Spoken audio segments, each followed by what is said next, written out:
It's state-of-the-art. The best that money and modern technology can build. And you expect me to sit back and accept this? It's home to the worst criminals in Texas. It's a great deterrent. I cannot function in this cell! It is also a monument to human failure.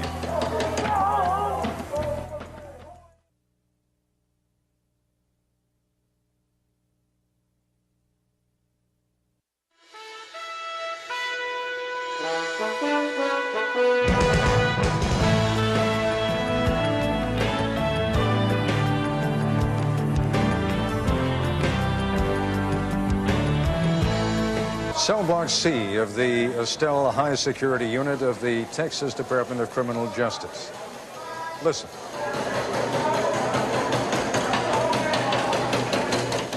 The yelling, the screaming, the noise is pretty much of a constant reality in this place, although most of the time only a tiny handful of people will hear it.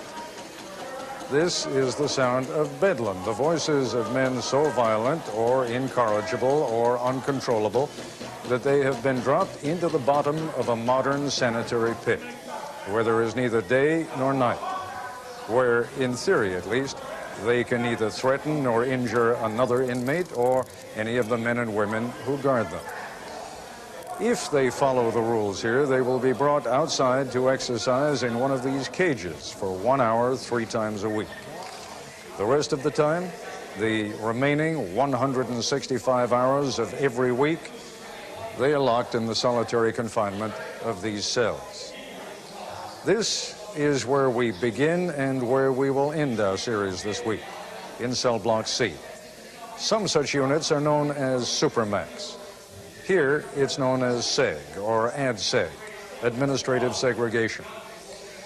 This may not be exactly what all of us had in mind, but this is the logical outcome of what we said we wanted. We have been offended, many of us, by the impression that life in prison is too easy. We associate games with country clubs. And taxpayers have grown increasingly offended at the notion that prisons provide entertainment and generous parole, when what they thought they were buying was a precise and definite period of punishment. I think it's important to remember that for 10 years and even more, we had a revolving door in this system. I think the citizens of this state and probably across this country have said, no more. We don't want these criminals out on the streets, roaming the streets to harm our families and our friends. And they're willing to pay that price, whatever the dollar figure is. Here in Texas, parole has effectively become almost non-existent. Parole is like, I guess, money was in the 1930s. It ain't left. Good time, providing early release for good behavior, is a thing of the past. Take the freedom away, what have we got? You're putting us up against the wall more and more every day. With fewer prisoners being released early and more criminals receiving mandatory sentences, the prison population here in Texas has tripled over the last 7 years, and doing time has grown harder. It seems like they're trying to provoke people now, you know, like little stuff like, I don't know, man, it's always they're taking things and they're not giving nothing. Good, say the taxpayers. Exactly what we wanted, say the voters. But there's always a price. With fewer incentives for good behavior, there was more violence. There was an increase in the size and influence of prison gangs. Convicts were killing and injuring other convicts, attacking corrections officers, which in turn led to an expansion in administrative segregation. One gate. 2 gate. 1 gate.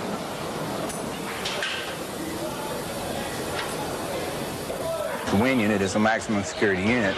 Well, segregation is the maximum security of a maximum security unit, so you're going to use a lot higher security precautions than you would. This is one of the older ADSEG units. Shake him down. Here, the inmates are permitted out of their cells every day for the brief walk down the hall to the showers. Open your mouth. Raise your arm. The men are strip searched. Take it off. Their clothing is examined. Then, before they're taken out of their cells, the inmates are handcuffed. 2 guards escort each man down the hall behind a rolling shield that protects them from assault by other inmates. Otherwise, the only breaks in the day come at mealtime. The rest of the time, they read, they write letters, they draw pictures, they sit. Basically, I just lay around, read my Bible all day. The noise, though, never stops. There's noise all the time. I mean, this go on all night, 24 hours a day, all night long. This is cell block B4 of Wynn Prison, where prisoners classified as level 3, the most dangerous inmates, are housed in converted solitary cells. These men are permitted neither privileges nor personal effects. Cell doors are covered with heavy mesh. That keeps the inmates from throwing what they call correctional cocktails, a blend of feces and urine, at the guards. When, we ask, was the last time he was outside? I'm not actually, as far as dates, I'm not sure. I have to rely on lighting as far as day and night, and I'm not sure of days. It's been numerous days, I would say weeks, maybe even a couple of months.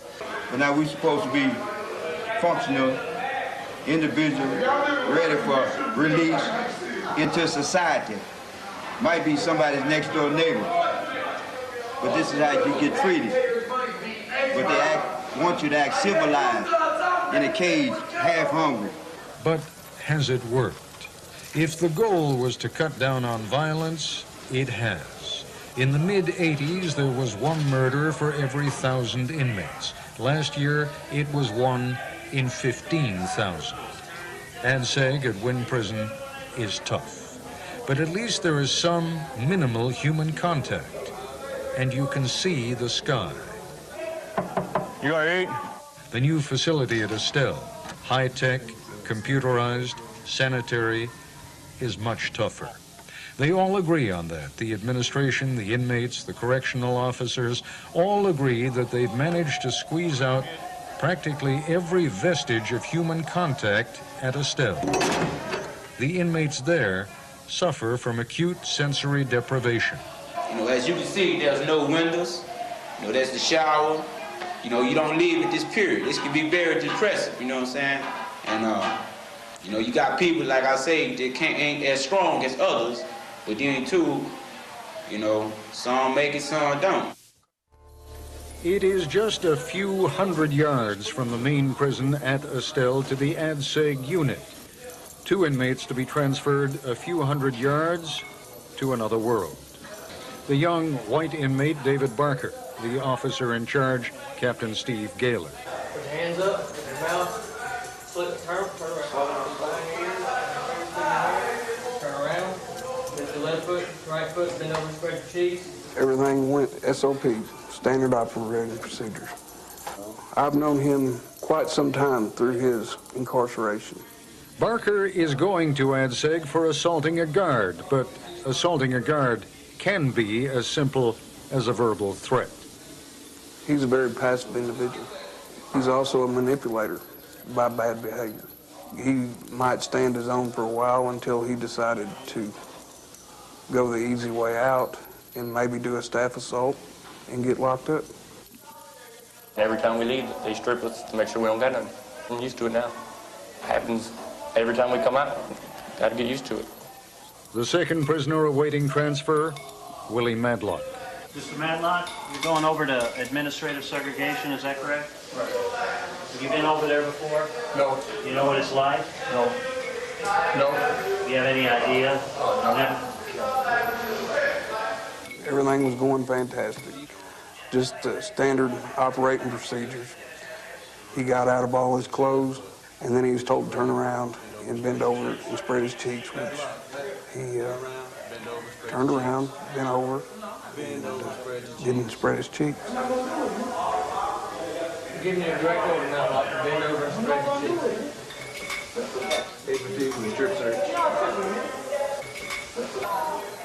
And I said, here we go. Let's redo it and do it the right way. I'll go get the OC and we'll get it right. So you're gonna deal with it now, or if I go get the OC? All I'm saying, man. All I'm saying is you're gonna do it, or I'm going to get the OC pepper spray, and we'll properly strip search it in. So you need to go ahead and drop your drawers and do what the officer tells you to do. What is it gonna be? See me, look. What is it gonna be? Since I've been here, man, y'all been abusing us, man, since we doggone been here. Go ahead and get the OC. He's refusing to proper strip search, so. I'm not trying to cause no trouble, man. It's just that they be going beyond the call of duty, trying to doggone abuse us, make us look like we animals, dogs, something. Man, we human too. I'll tell you what, this is your opportunity to talk and give your story on TV, and you're fixing to lose it because you don't want to do a proper strip search. Then get out of your drawers. Let's go with it. Are you going to do it or not? Boss, get up here and do your strip search. I told him, Mike Willie, that he had an opportunity to tell his story. And I told him he has this last chance, which he doesn't normally have. And he took it. Put your hands. Pull behind your ears. Lift your testicles. Put your arms and hands up. Turn around. Show me, pull your feet, shoes off. Show them the bottom of your left foot and your right foot. Bend over and spread your cheeks. Okay, put your shorts on. Let's get dressed and get on over there. I feel like that it was unnecessary, that it was done for the main purpose to degrade. They normally don't do it. They do it as as a form of punishment. The trip to the new high-security ad-seg unit at Estella Prison takes just a few moments. You don't have no view of the outside, and you have very few contact with other people and stuff. How old are you? 21. What are you in for? Murder. What did you murder? Next door neighbor. Why? Dope. Willie Madlock is serving 25 years on a burglary conviction. A lot of guys that came back over to where I was from over here, they was giving us horror stories and stuff. Like, guys getting killed, they'd be refusing to feed you and running in on your gas. And, like, they believe this is kind of like a doggone death camp, kind of like one of those Nazi concentration camps.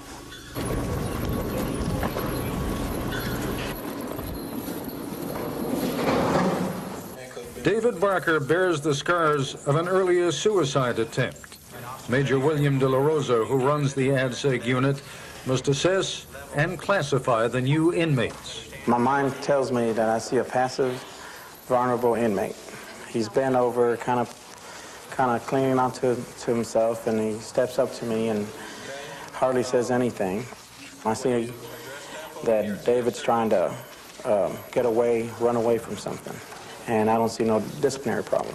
And you've been a chronic rule violator, so for your initial third-day period over here, I'm going to remain you a level 2 inmate. If the committee concurs with me, that's where you'll be for at least 30 days. Do you have any questions? Clear the hallway! I feel that David got exactly where he wanted to put himself in, and now he's here.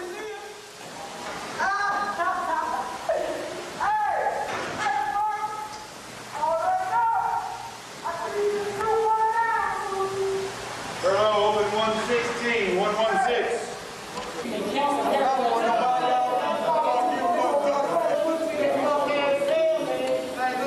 Close 116.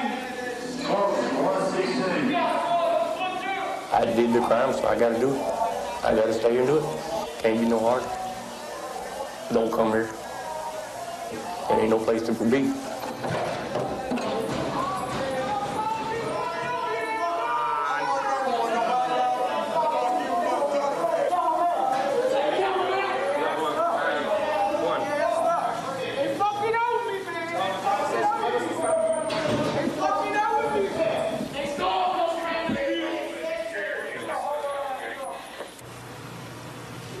Willie, when he came in, of course, I've already been informed that and prepared that he was giving them problems in the main building, and in this case, it was a strip search. So I'm perceiving a problem. You have 2 staff assaults. Your latest one was on 7/10 of '97, which was striking an officer.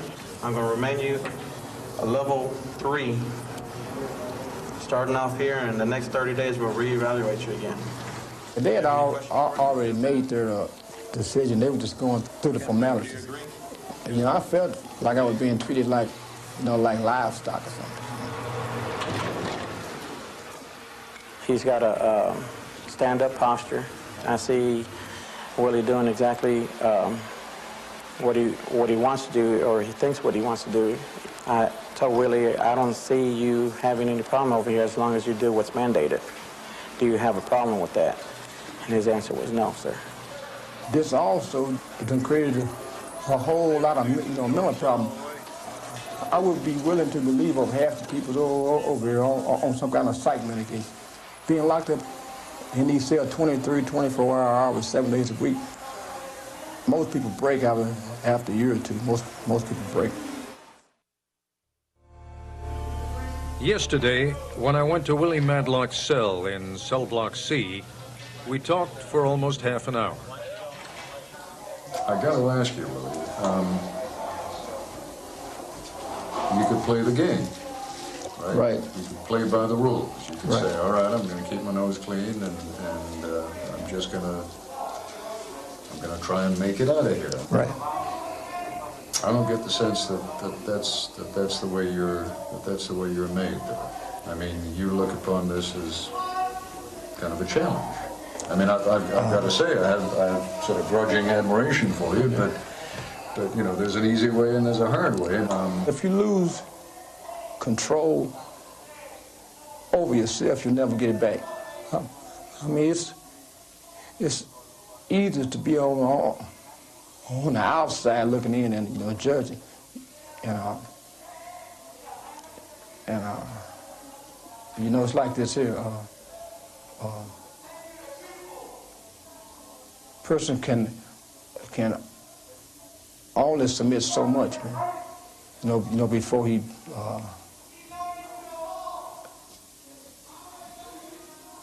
you know, before, you know, he loses his manhood. You know, that's the way I see it. I've asked you a lot of questions. Anything you want to say? Yeah, Ted, all we want, man, is for, you know, whatever reason you all is giving this you know, story.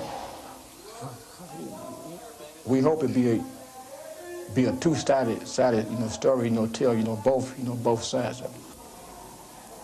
See, most people out there in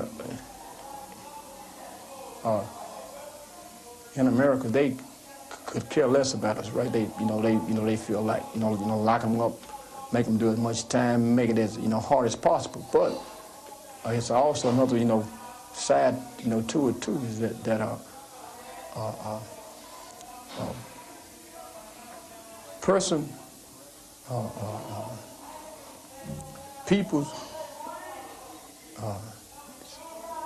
still need to be treated, you know, human, man. You know, even though we are here rightfully, because you can't send us back out there, you know, into the world, you know, all, you know, angry, you know, without no hope, man. All that's going to do is cause more, you know, more and more problems. There is another side to the story. There is always another side to the story. The victims of the crimes that put these men here, they are neither seen nor heard in this place. The correctional officers who walk the corridors with such authority and so much power, many of them, especially the newer officers, are in fact poorly trained, underpaid, and often very afraid themselves. Slowly, slowly, slowly, do not run. Now break apart, break apart. These men and women are trainees. applicants for the Texas Department of Criminal Justice. Get that, open them up. Get your eyes open, force them up. It burnt. It set your chest real tight, couldn't breathe. What is good news for the rest of the country, low unemployment and a booming economy, is bad news for the Texas Department of Criminal Justice.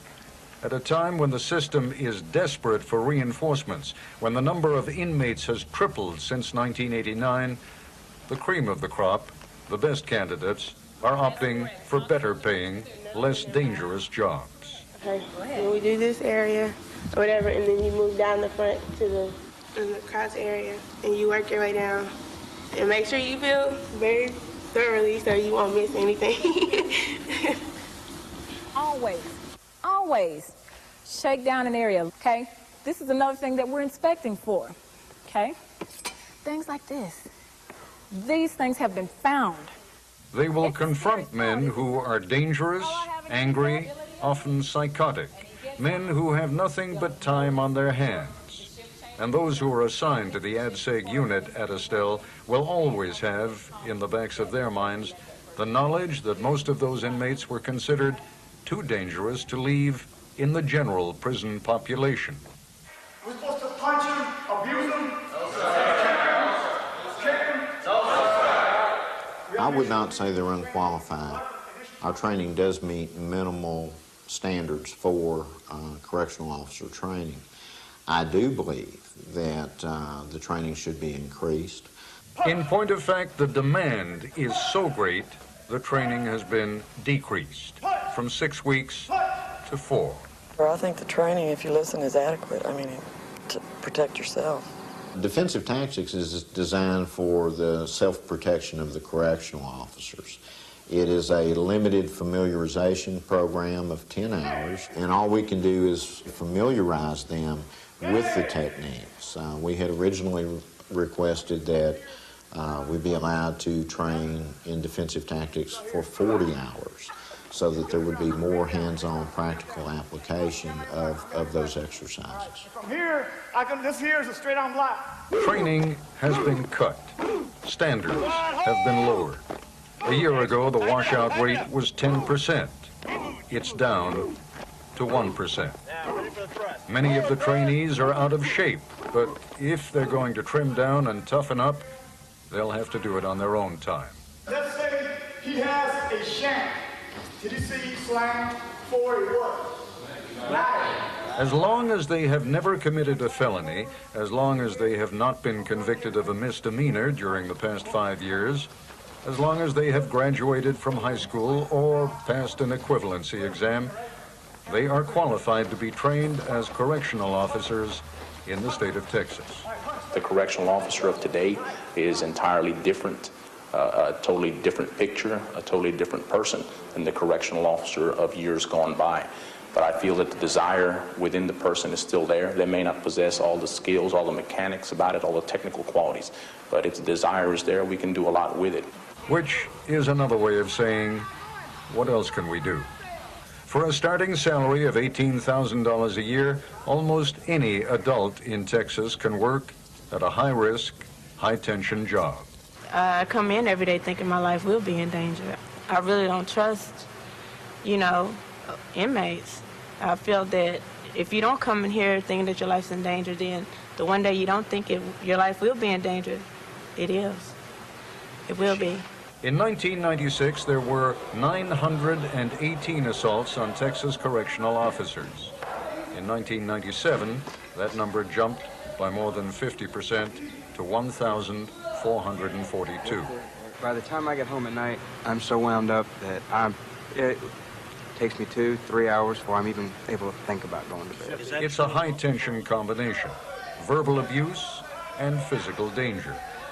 We told you yesterday about correctional cocktails, mixtures of feces and urine that some inmates hurl at the correctional officers.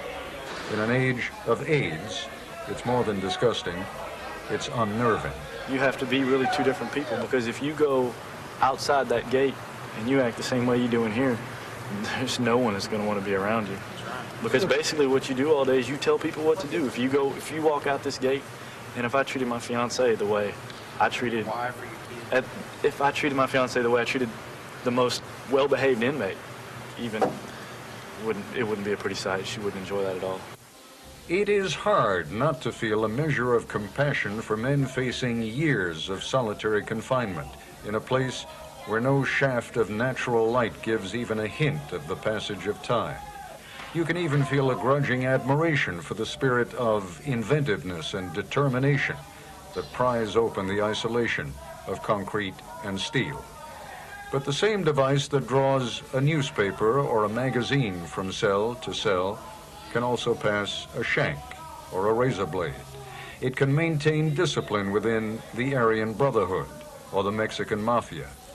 It can also communicate an inmate's death sentence passed on by one prisoner to another. Never forget, this is a dangerous place, a tinderbox, and the explosions are set off by the tiniest sparks. Not a day goes by in the administrative segregation unit without an incident. We're going to need masks. Little incidents usually, trivial incidents. Any medical clearance to use chemical agents on inmate handy? But violent men under stress are always considered dangerous and treated accordingly. There was a trivial incident the other day on cell block C. Right now, as the situation was explained to me, the inmate refused to relinquish hand restraints, and he's out of one brace. He has the other brace still on his wrist, his other arm, and of course, you know, they're made out of metal, and that potentially could be a serious weapon. Major William De La Rosa is the senior officer at the Estelle High Security Unit. Right now, the officers are setting up a 5-man team, and we're going to have a Lieutenant Henry supervising the whole incident. He's going to go up to the inmate's cell. He's going to warn them of the consequences. He's going to tell them to submit to a strip search and to hand restraints. If the inmate fails to do that, chemical agents will be used. Kevin Veselka will be the first officer to enter the cell. This is the only day at the office. You'll go in and you'll... Do physical after the use of force. After the use of force. Will you have a gas mask on? If they use gas. Keys, Bridges, Wilkerson, Cox. The third man in line, Officer Rayford Bridges, is the team leader. When we're getting suited up to go in, I just want to lead the same way I came. I don't want nobody that has to go into the cell with me coming out getting injured. Well, usually dealing with that inmate before usually just takes the gas with him. But every now and then he'll fight off the gas and want us to come in after him. You got to be on your toes all the time. You just basically concentrate on what you're doing whenever you're in front of that cell door.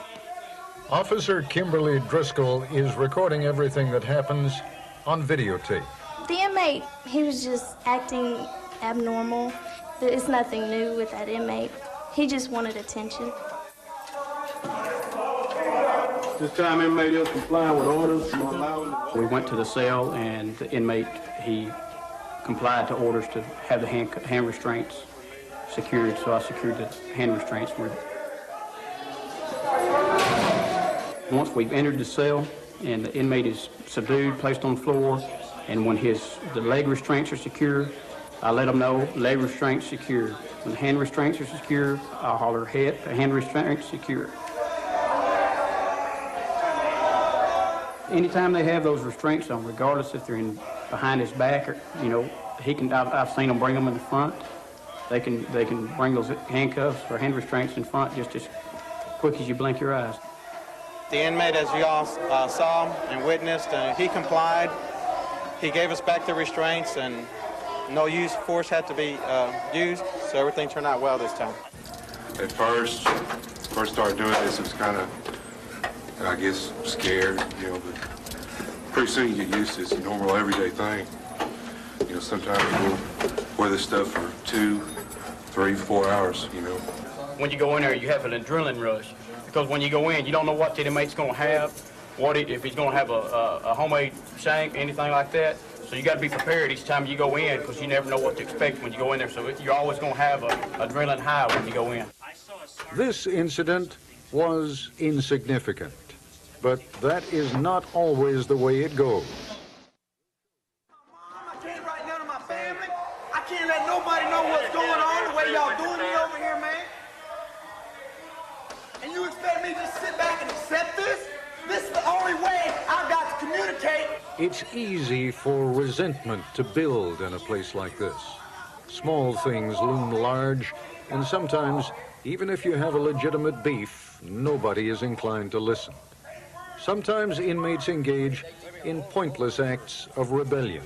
Most people don't understand. By putting your arm out here and refusing to pull it back in again, they're going to come for you. So why are you doing it? Because, Mr. Copeland, it's like this right here. For 8 days, I've been in a cell with no personal hygiene, no toothpaste, no shampoo, no deodorant, no nothing. Just for 8 days for something I ain't even done. And just, if you go to them and try to talk to them and let them know what the problem is, they just look the other way and just keep on going. C-Wing is on lockdown because of something that happened 10 days ago. Since that time, the prisoners here have been kept in their cells 24 hours a day. The water turned on for just a few minutes at a time every couple of hours. There have been no hot meals, just bologna and peanut butter sandwiches for breakfast, lunch, and dinner. And, like the man said, no toilet articles either. You were here when they sprayed the gas the other day? On the 16th, you wouldn't believe how many people, how close they come to killing people. Some inmates say it started over the eggs. A couple of men thought they were entitled to 2 eggs for breakfast, and they were getting only 1. Most everyone else seems to agree that it began when 12 prisoners were moved over here from D-Wing.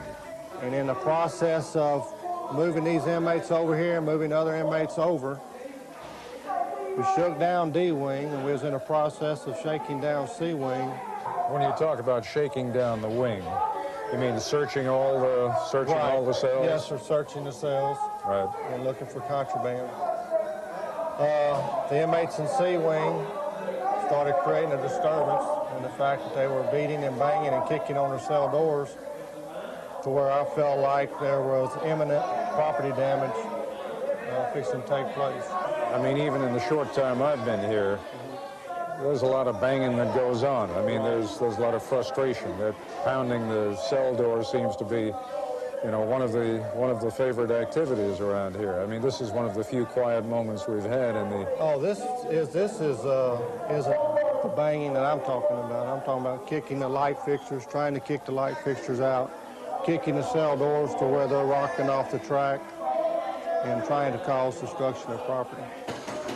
Not everybody on the wing was beating and banging on the door. It was nothing out of hand. At the most, it was 8 or 10 people beating and banging. Just about 3, maybe 4 people at the most.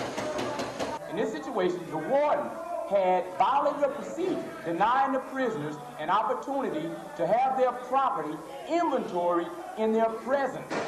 The prisoners protested. These are all level 3 prisoners who are permitted very few privileges and very little personal property. So the ones who were moved here from D-Wing wanted to be sure that all their possessions had been brought over.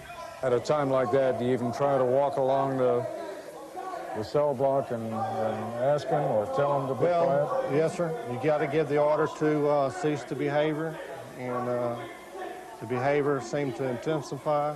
They told no one to stop beating and banging. I pulled the staff out off the wing. I notified my warden and explained the situation that was going on. He authorized me to use chemical agents. As I come to my drawing area, I see approximately 6 cans of chemical agents lying on the 1 row level down there. All of a sudden, I hear this sound like a bomb or something is about to go off.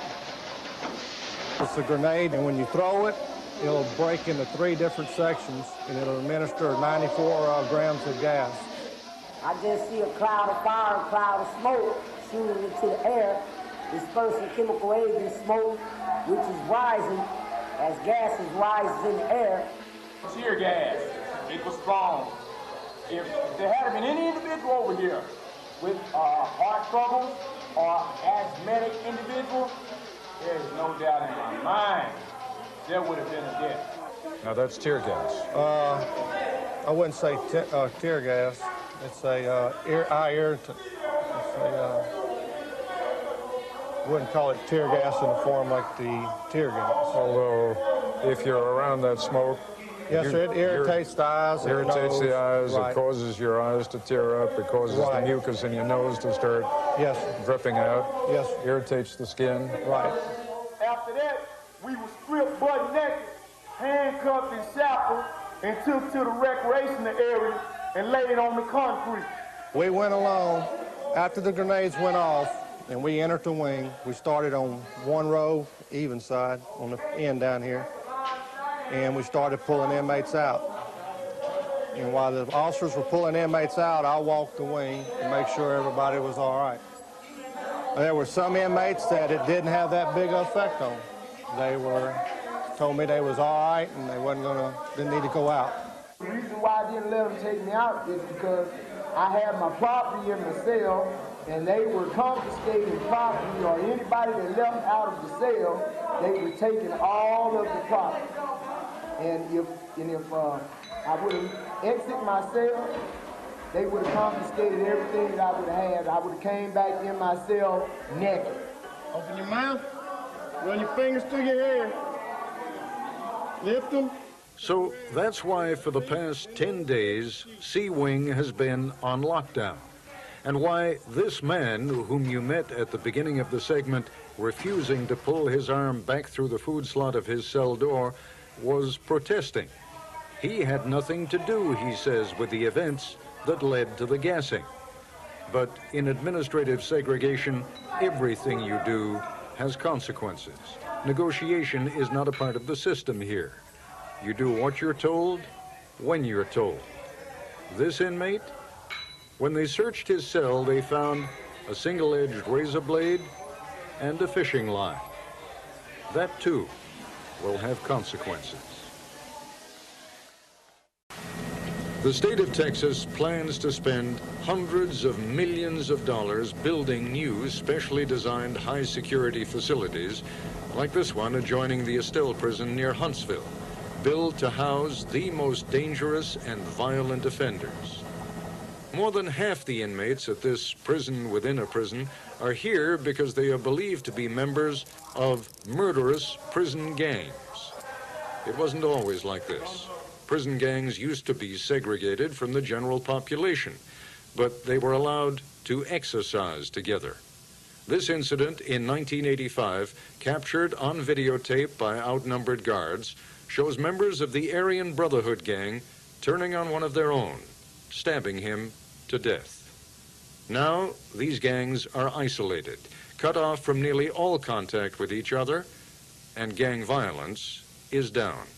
In here, you're a lot more enclosed. If you're not careful, you can go crazy. It's maximum security, right? Supposedly the most highest security of all the prisons. It's really difficult to speak to your neighbors here. But even in here, communication is not impossible. Recreation time provides the opportunity for one-on-one contact between cages.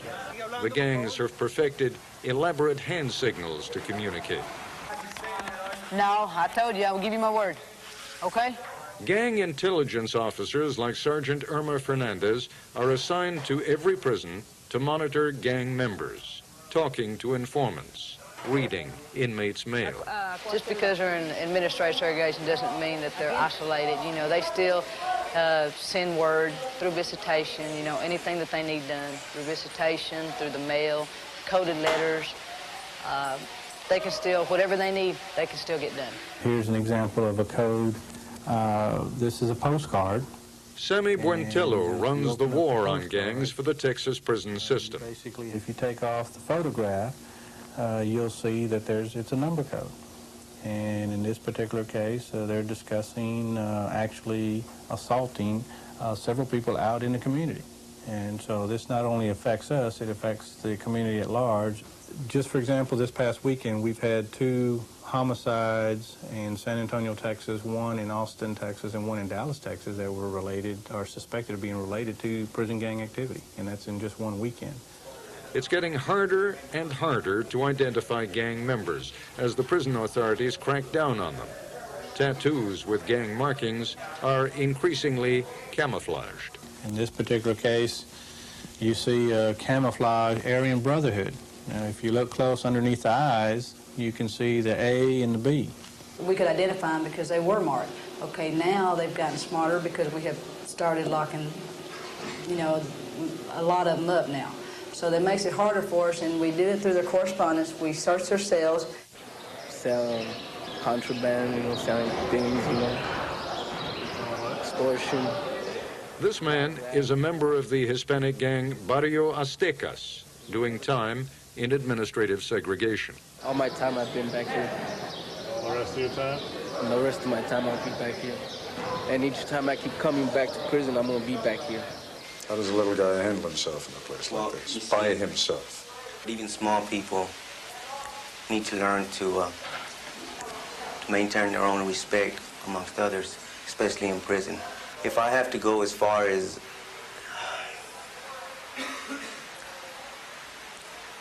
using some kind of weapon to defend myself, or if I have to go as far as putting myself on the line to maintain my respect, then that's what I'm going to do. This is a place where they test you, though, isn't it? Yes. I'm going to do whatever it takes to survive while I'm in this place. The reason I joined was because while you're in here, you're not going to be able to do your time by yourself. Physically, you could do your time. I could do my time physically. Mentally is what you need support in, not only with your family, but with other people.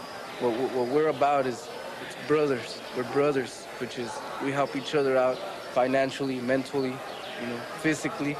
If someone wanted to opt out, if someone said, I've had enough, I don't want to be a part of the gang, I want to leave, you can't just resign your membership. No, sir, you cannot. Blood in, blood out. That's what this is all about. I really can't go into it, the details. But, no, you can't just say my membership has expired and I'm just gonna walk away. It doesn't work like that. And if you tried to do that, well, there are consequences. There's consequences for everything. Unfortunately, the consequences on my situation, well, they're pretty bad. I'll just put it to you like that. You ever thought about quitting the gang? No. Why? Because there's a lot of consequences. The consequences is death. I don't want to die. Discipline is the hallmark of the prison gangs, but what terrorizes their enemies also keeps their own membership in line. At this cell block, where members of the Mexican Mafia are held in administrative segregation, this is the quietest, best-behaved unit in the prison. K Block, a still prison high-security unit. There is no angry yelling or banging on doors here. This is home to the Mexican Emmy, the Mexican Mafia. With more than 1,500 members in Texas prisons alone, they are considered the largest prison gang in the country and one of the most violent, specializing in drug dealing and contract assassinations. I talked with members of the gang in their cells on K Block. This is the most well-behaved cell block on the unit. And the main reason is that we discipline ourselves. We try to emphasize to all our members to have respect for the officers, because that'll minimize problems for us and for them. We just want to do our time. Joe Saldivar is a member of the gang who has been in administrative segregation for 16 years. Now, you're in here, those of you who are members of the Mexican Emmy. are in here not because you have assaulted a guard or not necessarily because of any violence while you were in prison population, but simply because you are members of a prison gang. Anybody who was known or suspected of being a gang member was segregated. But for the last 4 or 5 years, all our leaders have been engaged in is nothing more than establishing peaceful relations with everybody in prison. But the fact of the matter is, you men are a family. You are not only loyal to one another because you want to be, there are times when you are loyal to one another because the consequences of disloyalty, I mean, I've read your Constitution, the consequences of disloyalty are death. Theoretically, I'd be a dead man.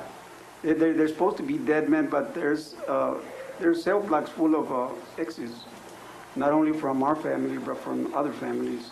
And it's practically impossible to carry out a murder the way you contemplate. Yeah, so maybe one day I'll be out on the street again. I mean, people, people have long memories, right? That's happening. I can't deny that. You've been in here how many years? About 17 years. 17 years in prison. How many years in ADSEG? About 16. Explain to me, I mean, you're a very eloquent and apparently a well-read man. Explain to me how a man survives that and keeps his sanity, as you clearly have. Well, I just keep my mind occupied on whatever. I paint, I draw, I write, I read, and I exercise and I keep active. I'm 55 years old and I try to keep in shape. Are you in for life? I've got a life sentence, and I'm trying to make parole. Nobody seems to make parole these days. No, there's no more parole in Texas. And I don't know, I guess I'm stuck in here. Yeah, I've run into several men like you here, Joe, who are clearly very intelligent men, who have the self-discipline to teach themselves something that on the outside you would have had to go to law school to learn. And I guess the sad question is, why the hell didn't you do it when you were on the outside and when you had the chance to do it? I guess if we had that answer, we wouldn't be here. I don't understand it myself. I don't know it. I mean, just think, if you'd gone to law school, you could be on the outside helping get other young men out of here, right? Yes, sir. One young man on cell block K who may see the outside of prison before growing old is Speedy Garza, up for a parole hearing in June and general release in the year 2001. Your family was here a few days ago to visit you. Yes. Does that make it easier or harder when you've seen the family? Well, it's really hard.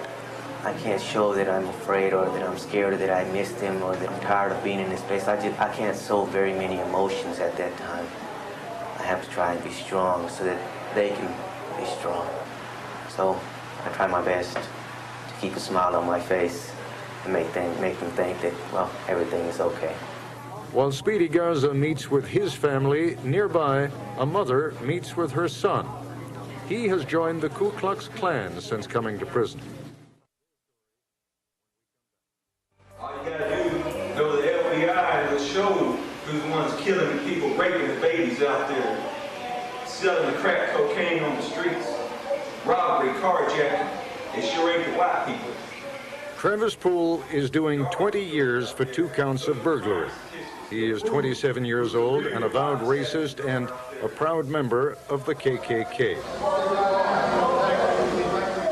He is kept in total isolation, confined to his windowless cell for 23 hours a day. Good morning, may I help you? Visitor Virginia Poole. He's Virginia Poole's only son. She and her husband raised Travis in a Dallas suburb where he got hooked on drugs, was in juvenile detention at age 14, in prison at 18. A long time ago, I made up my mind.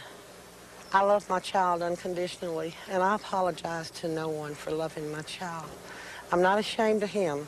I'm ashamed of some of the things he has done, though. I will be by him as long as I'm alive and he needs me. Visiting days for most prisoners means hugs and kisses. For a prisoner under segregation, it means no human contact, ever. How's it going? Hey, babe. Yeah. I cannot describe how it feels. A mother likes to touch her children even when they're grown. I've touched him one time in almost 5 years, and it hurts. Hurts a lot. They talk about hatred, about his membership in the Klan. She and her husband raised their son to respect all races. Some of the things that I tell him is not real nice about it. Some of the words I say to him about that's very harsh, very harsh. She tells him to keep his hatreds to himself. And I hate it, and I ask him not to tell that. I'm very ashamed of that. I'm very ashamed of that. Where does that come from? It does not come from me or his father. It comes from prison. So you got in here because of drugs and burglary. Now, yes, sir. How'd you end up in ad seg? Well, I had a couple of fights, inmate assault and weapons possession. You know, when you first come in, you get attacked. To see if you're a man, they call it checking. You're gonna fight. You don't get jumped on by one inmate. You get jumped on by 4 or 5. Right. And after you fight one group of racists, you fight the other ones. But you're in here then because you were in fights a lot? I've had a few fights. I had about 4 fights and stuff like that, and 4 weapons possession. So what does the Klan do for you in a place like this? Well, they write letters. They call the warden. They come up here when their members are having problems, stuff like that. So you communicate with them the way you communicate with your family? No, so it's on a different level. My parents and my family are not racist, quote racist, and they're against my beliefs. My mom don't even talk to me about it. She tells me I'm a fool. You know, she hates it. She don't believe in it. So why do you do it? Well, I believe in it now. I believe in it. Well, I'm still a little confused as to what it is that made you. I mean, you say they was carrying somebody there. Well, if I understand you right, you say you don't hate black people, you don't hate Jews, you don't hate Mexicans, right? That's right. So is it a question of racial superiority? Is it a question of one race being better than another? No. Well, God put everybody on earth for a purpose, and we all got our place and time. I feel we were the best ones. The white people are the best ones. White Christians? Yes, sir, white Christians. There's a lot of black inmates on this cell block. Yes, there is. Yeah. That's why I think they moved me over here. Now, does that bother you being on a cell block with a lot of African Americans? I'd rather be around white supremacists if you had your choice. Yes, sir. We talked to your mom after she came to visit, and she does disapprove. I mean, yes, she don't like it. She doesn't think you're on the right track there. No, she don't. I mean, I get the feeling that you and your mom are pretty close, right? Yeah. I love her with all my heart, but she's been here for me. I've done a lot. My family shouldn't even be there for me because I've done a lot to them, stuff like that. But they've been there for me. I think society as a whole views our prison population as worthless, and they're really not. I believe in justice. I'm not opposed to the death penalty. And it causes a lot of mixed emotions inside a mother's heart. You got this? You see this? It's all about that, America. It's all about that, America. Recognize it. Recognize it. That we ain't going nowhere. 33-5. Genocide. We are the master race. My child shouldn't be living in this. No mother's child should be living in this. But, however, we have to have justice in our society. And we're not against justice. But sometimes, instead of our system making better people out of them, it makes them worse. And that hurts. And everybody loses. Everybody loses.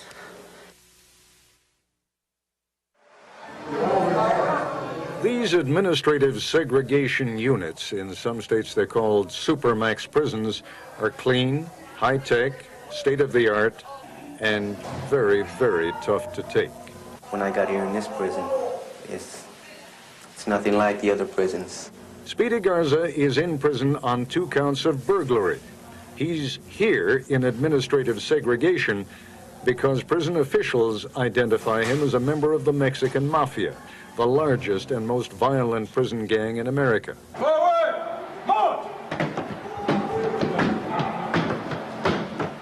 Supermax units were designed in the first place because prison gangs were quite literally at war with one another. Prison officials couldn't contain the violence. So now, if you're identified as a prison gang member, you're automatically assigned to one of these ADSEG units. These places are about behavior modification, and sensory deprivation is part of the plan. Harvard psychiatrist Dr. Stuart Gracian has studied the effects of solitary confinement on prisoners around the country. They start seeing the walls of their cells moving in and out, lights getting brighter and duller. They start seeing spots, and then the spots become meaningful stimulation, hallucinations. So over time, people lose their capacity to know what's going on inside of their heads and what's going on outside. When I got here, I realized there's no windows. There aren't anything. It's a lot more difficult. It was a lot different from what I was from what I was used to. You become increasingly anxious, paranoid, and overtly confused, delirious, and psychotic. If you're not careful, you can go crazy. There's already been 3 individuals whom I know of personally that got here pretty sane. They were doing all right. And unfortunately, they're not the same anymore. What are you here for? Texas State Senator John Whitmire was in the forefront of the Get Tough with Criminals movement. We have the toughest penal code in the United States. It's expensive, it's unfortunate, but what do you do when you have individuals that just insist on violating the law? They don't want to get along, they want to hurt people, they want to hurt guards, they want to hurt other inmates. This is their first, this is a prototype. We're building several others, and the question ought to be, where do they go from here? Actually, the crime that gets you sentenced to prison in the first place has nothing to do with whether you spend time in administrative segregation. Stick it out a little bit further, Davis. Some of the most violent criminals are model prisoners, while some of the men convicted of lesser charges like burglary or selling marijuana or driving while intoxicated end up here because they resorted to violence for one reason or another in the general prison population. And once they're here, whatever got them here, they have to deal with solitary. And a lot of men can't. I mean, he strikes me as being a little psychotic, is he? He strikes me that way too, yes, sir. Some days he's on, some days he's off.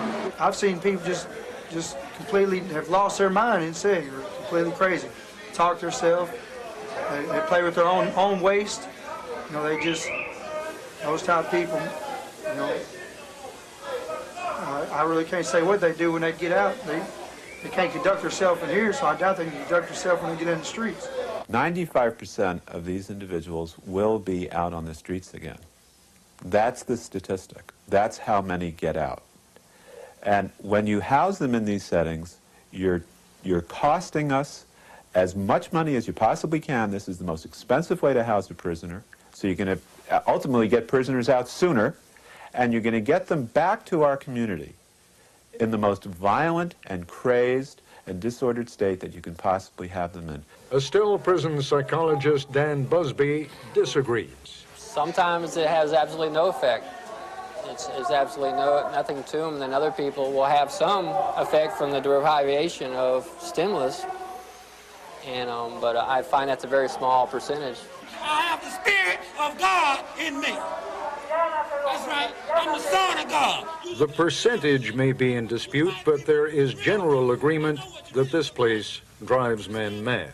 Yeah, it really do. If you, like, it got several guys on this wing that went nuts.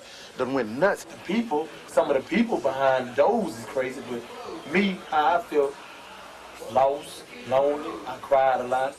We have learned, we now believe, how to build the prison of the future. It may be a few more years before we can accurately gauge the full measure of what we've achieved. Solitude is a precious thing, but only when it's a matter of choice. In this place, you're left with very few choices. Here, solitude is the constant reality that governs your life and tests your endurance. Your cell is a little more than 7 feet wide, and if you include the width of your bunk, it's about 11 feet long. We installed 2 tiny wide-angle cameras in the cell, and I brought in a high-8 camera that would permit me to keep sort of a video diary. You can't expect to reproduce the desperation that must come with knowing that you're going to be locked in a cell like this for the indefinite future, but the hope was that if I spent 12 or 14 hours here, I might gain a useful insight or two. I was put on C Wing. This is the cell block they gassed a couple of weeks back. Almost all the inmates here are level 3, which is to say they have very few privileges to begin with. Since the incident that provoked the gassing, they have no privileges. The entire cell block is on lockdown. Hard to know where to begin. The noise, I suppose, that's the first thing. They locked me in here about 8:30, and about 8:40 the banging started. One of the inmates, a few cells down, just banging on his door, banging on his door. The microphones on these high-8 cameras are not too good. The steel and concrete makes the cells kind of echoey to begin with, and the noise, even without the banging, rarely lets up. It's now 5 to 10, and it'll be lights out shortly. Since that time, just a lot of yelling.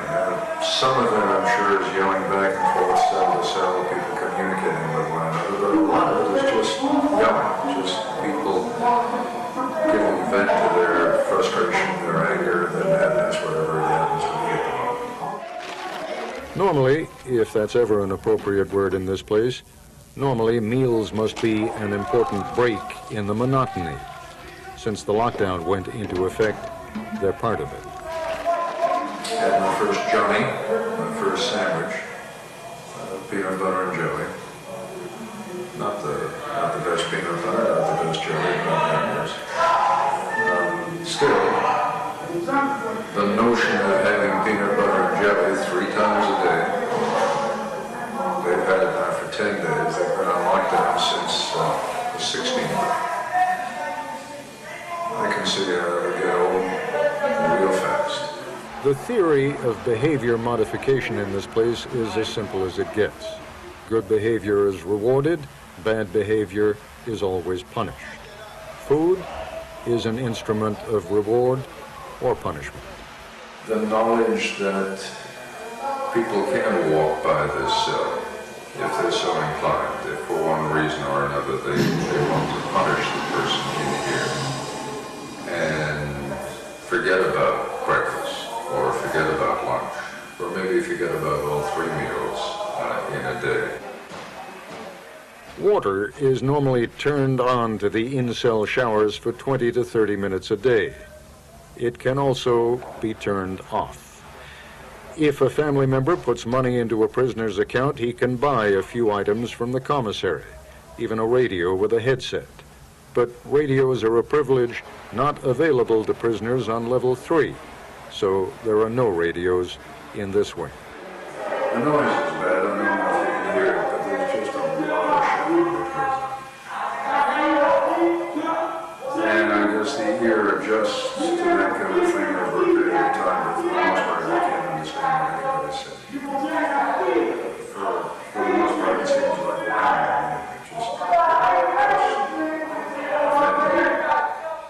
Prisoners who are evaluated as being psychotic are sent to special psychiatric units in other parts of the state, but they're also sent back. Several of them are on this wing now.